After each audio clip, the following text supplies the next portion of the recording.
everyone and welcome back to my channel. If you're following me on Instagram, I think a lot of my recent videos have been inspired by Instagram, so if you're not following me there, make sure to follow me. I unboxed a parcel, a package, an order from Cosmetic for Less, my favorite drugstore website, link down below, not an affiliate. I found a new foundation by Makeup Revolution that comes in a stick shape. Now, every single stick shape foundation that I've reviewed on my channel went horribly wrong. I will link these in a card up here or in the description down below if you're interested to watch. I know I don't have a good history with stick foundations, but then again, people are saying the best about this one, so I might as well try it. But of course, before we jump straight into the review, make sure to follow me on my social media if you want to be a part of my next video, choose my next video, or simply just chat with me. And of course, make sure to like this video and subscribe to my channel if you like foundation reviews and in general very affordable makeup reviews and first impressions. And without further rambling, you guys know it, let's get into the video.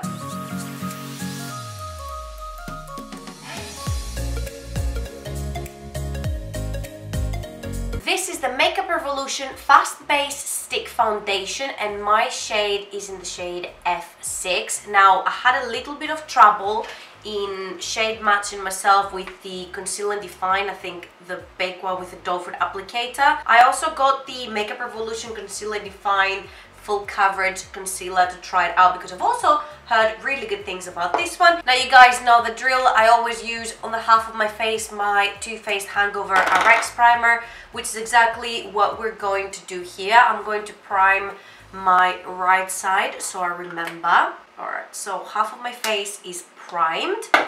And now let's go ahead and try this on half of my face that's unprimed first, so we don't transfer any primer through. Not sure I shade matched myself completely here, because this one is shade F6, but on the Conceal and Define foundation I was shade F6.5 and it was way too light for me. I will leave this first impression down below for you guys. That was a full face first impression, not a foundation review. Oi, that's definitely not my shade. Or is it? No.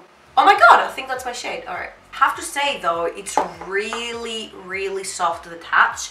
I've not read if it's full coverage or anything. You guys were winging it here. I just got it in the mail and I'm like, gotta try this on. So we'll figure it out. If it's full coverage, light coverage, dewy, matte, all that stuff. Okay, so first things first, this foundation looks to be more of a dewy sort of formula. I wouldn't say like completely dewy. I would say in between a matte and a dewy, like a velvety formula, but leaning towards the dewy side more. I don't have a lot to cover, so I'm quite struggling every time to figure out the difference between a medium and a full coverage, because a medium coverage foundation actually covers everything on my skin, I have to say. So let's go ahead now to the primed side. Same thing again as in all my reviews. Product goes way more the distance on the primed side. Okay, I think I'm about to say something that I don't often say about foundations. I feel like I like it much more on the unprimed side. I just feel like it went a little bit cakey on my problem area, which is around my nose, especially on the primed side. Let me zoom you in, show you my skin up close and personal before powdering, and then we're gonna conceal, powder, and do this again. Here I have lowered down the exposure, and this that you see here is my unprimed side. It actually looks pretty okay on my unprimed side.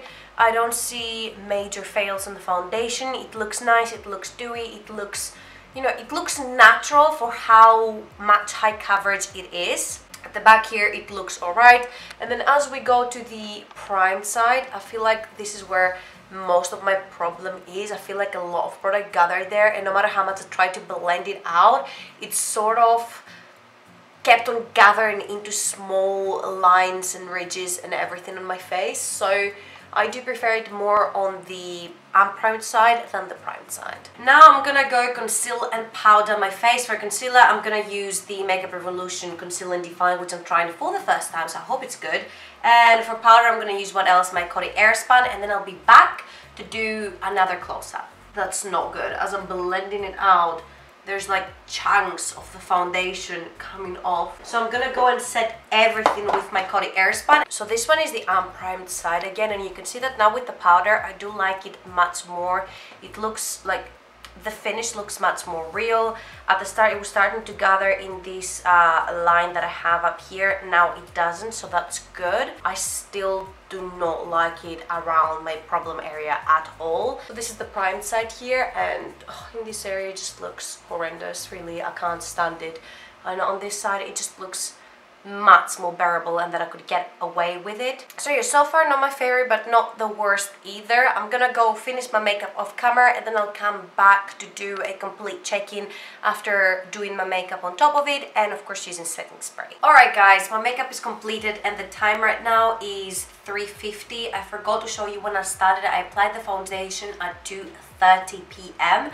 So that would be about an hour and a half that it took me to do this makeup. I mean, I'm not very inspired by it, but I just wanted to do something cute and cool toned, and that's what I came up with. Oh well.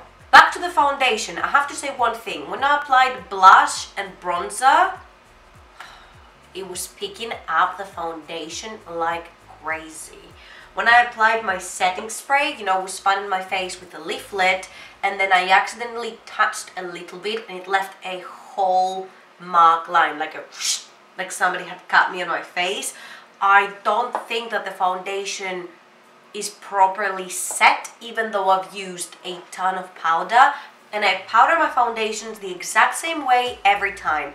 I dip my beauty blender into my Coty Airspun and I powder my whole face, and that melts the powder and the foundation so beautifully together, and it actually locks the foundation in as well, no matter what foundation I'm wearing. This one already looks pretty dewy. Again, I only have highlight on my cheeks. I don't use it anywhere else on my face, and as you can see, my forehead is pretty shiny as well. So it's not oils yet, but I know that I start my day with a very dry skin, and throughout the day my skin gets more and more oily, so I'm pretty sure oils will peek through. We'll find it out together later in the check-ins as well. Let's do the close-up. It's been about an hour and a half after I've applied it, so let's see what we're dealing with now. So you guys, you can still see that it looks flawless like it did before.